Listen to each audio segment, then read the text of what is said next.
So what are the most highly anticipated anime of fall 2023?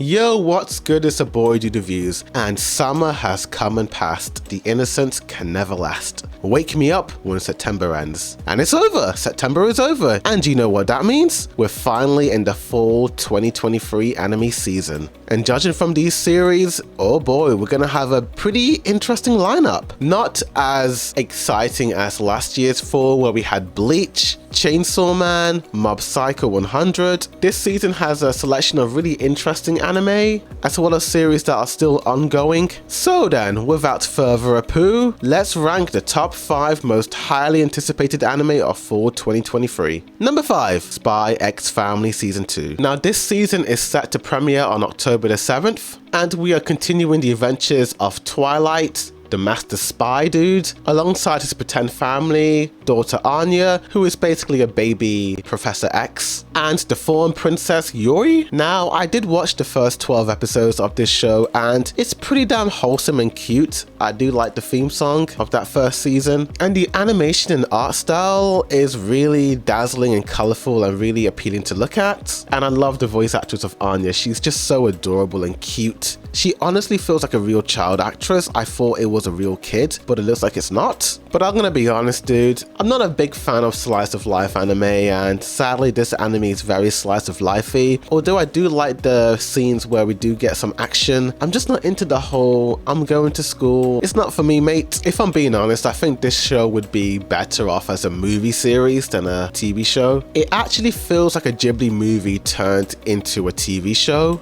I have no idea what's going to happen in season 2. Hopefully Cloverworks and Wit Studio will deliver greatness for those that love this show. Number 4, Dr. Stone New World Part 2. So part 2 of season 3 will air on October 12th, and I'm guessing that season 3 is going to continue the journey and adventure of Senku and his friends trying to rebuild human civilization after a mysterious light turned everyone on the planet into stone. Now, I did watch the first season and parts of season 2, and I must admit I was surprised by how invested I was in this show. It doesn't do a whole lot in terms of action, but I just found the dialogue to be so interesting and fascinating, you know. I'm not a science geek, so I don't know all this science mumbo jumbo stuff, but I felt like I was being taught something very important and interesting, you know. And I really like the characters as well. I really do like their dynamics and the friendships that Senku makes along the way. The reason why I didn't complete season 3 part 1 was because, well, One Piece was on and I had to just, you know, tune into that. But I do wonder if we're going to get any answers into what happened and the truth, the mysteries and all that jazz. I don't think it'll be anything too grand or shocking, because Dr. Stone, while it's a slice of life drama, it does have comedic moments and it does feel really tropey, to be honest with you. But so let's see what TMZ Entertainment has in store for us. At number 3, we have the 7 Deadly Sins 4 Nights of the Apocalypse. This anime is scheduled for an October 8th release date, and it takes place a few years after the events of the main 7 Deadly Sins anime / final movie. And I feel like with the 7 Deadly Sins as a series overall, I don't think I've ever gotten as much whiplash from a series. I binged season 3 and 4 all at the same time on Netflix, and I thought season 4 was the final season of the 7 Deadly Sins, and it was leading up to that. But no, we got one more movie, and I watched that film and I thought it was the end, but no, it was setting us up for 2 other CGI movies, and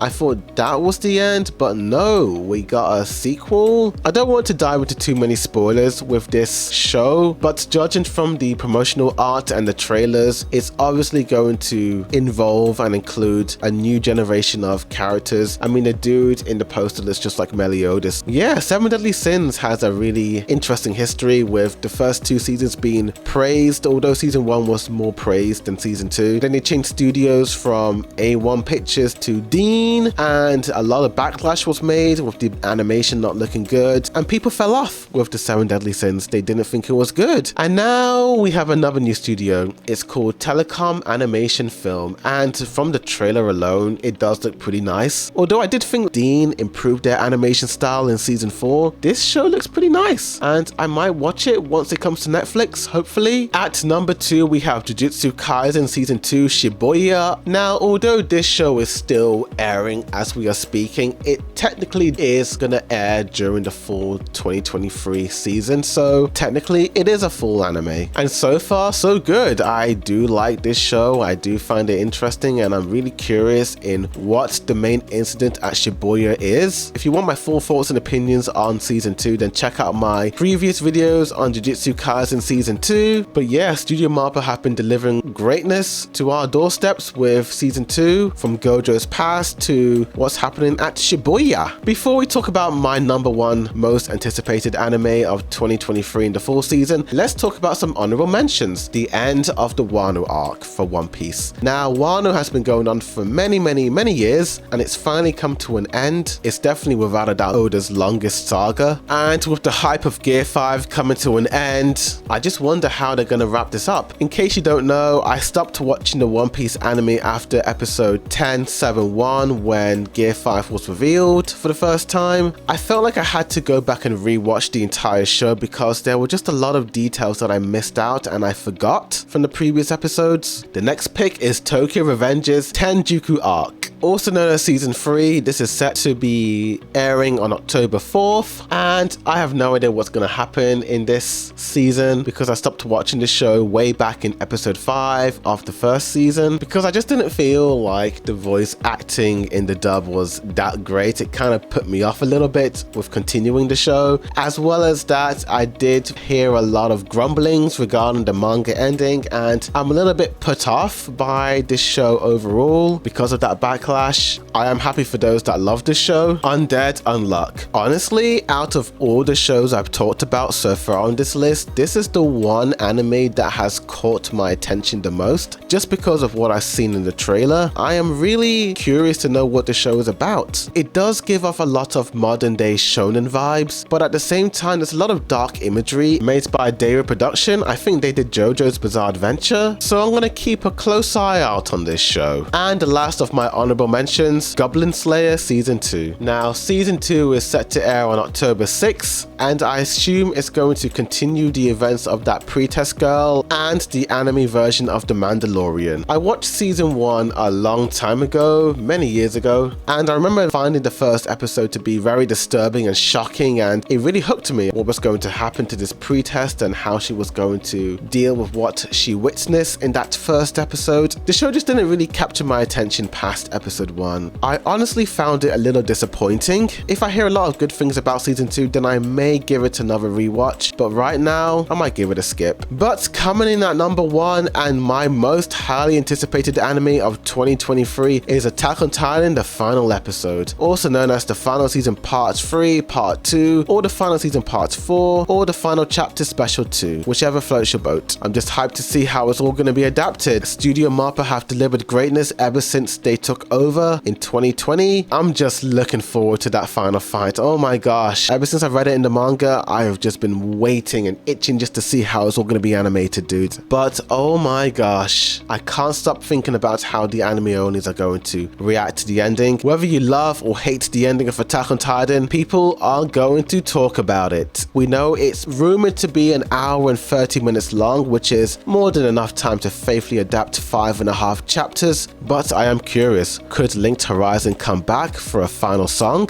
Who knows? Only Mappa know. If you want to hear my full thoughts of Attack on Titan, then check out all of my AOT videos that I post on this channel. But tell me in the comments down below what you guys thought of this ranking list. Which anime are you most hyped to watch? Did I miss your favorite anime from this list? Tell me. Like this video, subscribe for more anime reactions, reviews, comparisons, breakdowns, rankings, and more. But thank you for watching, and as always, a boy dude review signing out.